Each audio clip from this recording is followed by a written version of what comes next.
Hey guys, welcome back to my channel. So today I'm going to be talking about Lethal Right, which is the fourth book in the Cormoran Strike series by Robert Galbraith, aka J.K. Rowling. So the video will contain spoilers, so I recommend reading the book, then, watching the video. So Robin just got married to Matthew, and she found out that he deleted Strike's number from her phone without her noticing, and she's all mad at him, but I don't know. See, there's so many reasons for her to leave him, but she stays with him anyway. It's very confusing, and later we find out that she stays with him because, like, after the incident that happened to her when she was in college, she kind of just latched onto him because he felt safe, I think. But yeah, he's been screwing up like this entire series. I kind of hate him. Like, and you start to question, like, is it really worth it, Robin? Like, do you really have to stay with him?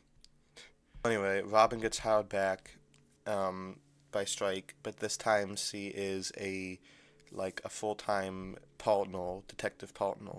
So, she's moving up in the world. So, picks up a year later, this guy named Billy Knight runs in to the office, and he's like, "Oh my God, when I was little, I saw a little kid getting murdered."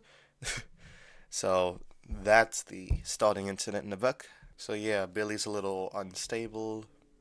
So his older brother Jimmy has been blackmailing this guy named Jasper Chisel, who is the minister for culture, and he has to he doesn't want to tell Strike what he did, but says it was legal at the time. So Robin goes undercover and meets Izzy, who knows that she's undercover, and she meets Raphael, who is the bastard of the family, kind of the black sheep.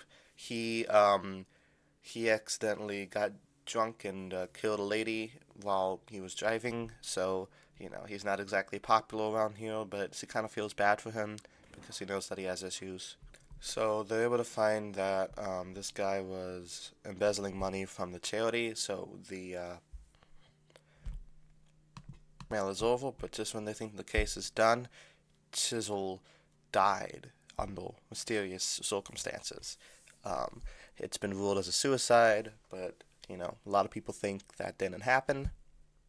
Meanwhile, Robin finds out that Matthew has still been cheating on her with Sally Sadlock, as of course he did. Matthew's this, cartoonishly evil villain who has, no sense of morality whatsoever.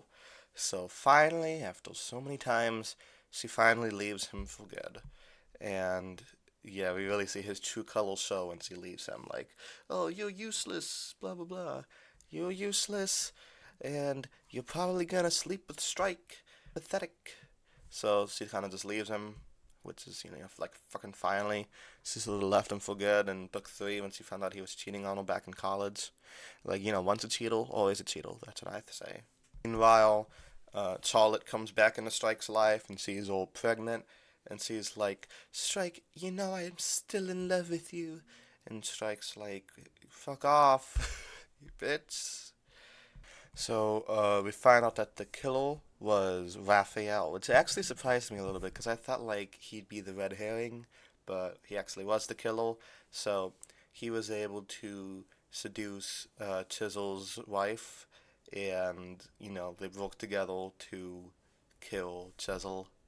So they're, interrogating Kinvara, but Robin gets these texts from Matthew saying, like, "Hey, you know, I'm gonna talk to the press about you, and I'm gonna say that you sleep with Strike," which sounds like a Matthew thing to do, but then Robin, goes to meet him. Turns out it's not really Matthew, it's Raphael. And Raphael wants her to tell him everything she knows. So he realizes that there's too much evidence against him, and he's like, "Okay, I guess I'm gonna kill you, and then I'm gonna kill myself." But that doesn't happen. And I like the whole conversation they have, Raphael's the way he is because of his rough childhood. But then we realize, lots of people have rough childhoods, including Strike himself, and he didn't turn into this sadistic killer. So I really like that was added. Kind of ramps up them more, ambiguity of the story. So it turns out that Billy, saw that he wasn't immortal, so the older brother Freddy was choking Raphael until he passed out because, of course he did. His family's all fucked up. And then Freddy also killed this horse, so it's not good. So that's what he thought he saw buried. And Stryker and Robin are like, okay, let's get out of here, work on our next case, because this family is a bunch of crazy people. It was nice seeing Billy feel vindicated after like years of people not believing him. But yeah, so that is Lethal Right. I enjoyed this book a lot. It's probably my favorite one yet. Um, I just think it's much more complex. Maybe that's because it's the longest book yet. It's like 650 pages, but to me it didn't drag at all. It just kind of flew by. So I really enjoyed it. I'm glad that Dick Matthews finally out of Robin's life, and her and Strike have a nice working relationship, which is probably going to be steady.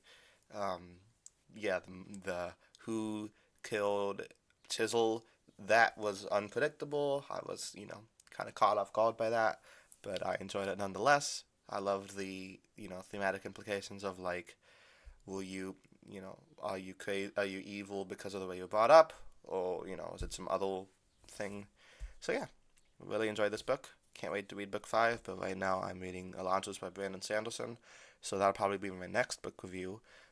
But until then, I'll be making videos on Ted Lasso, Torchwood, The Mandalorian, and Succession, as well as several other random movies I happen to see.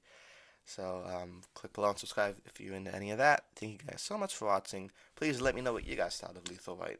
And what is your favorite book in the Strike series? Do you think the TV show is accurate, or like a good representation of the books? I think overall it's good. They cut a lot of stuff out, but I love the actors who play Strike and Robin, so I still like it anyway. So thank you guys so much for watching, and until next time, peace.